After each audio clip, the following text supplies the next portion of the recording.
Децата в Интелект Академи учиха и се забавляваха това лято. Какво научиха? Днес ще ви разкажем историята на Ели.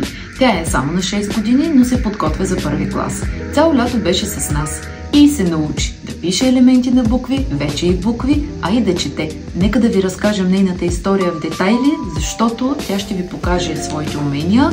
И само да вметнем, Ели е дете с загуба на слух на двете ушенца с много висок процент. Това беше огромно предизвикателство за мен като педагог. За първи път се срещам с това затруднение, но мисля, че го преодоляхме. Сега ще ви покажем. Ели, коя е тази буква? А. Добре. Сега ще четем. Хайде, миличко. М. Не, как беше? Ма. Точно така. Тук? Браво. Тук? Ма. Чудесно. Какво казва това мече? А това мече?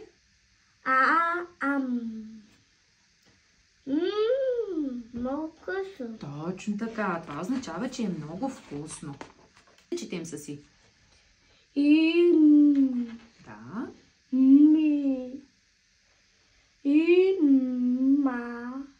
Ми се убедихте, че чудесата са възможни. Постоянство, упоритост и любов към нашите деца, нашето бъдеще.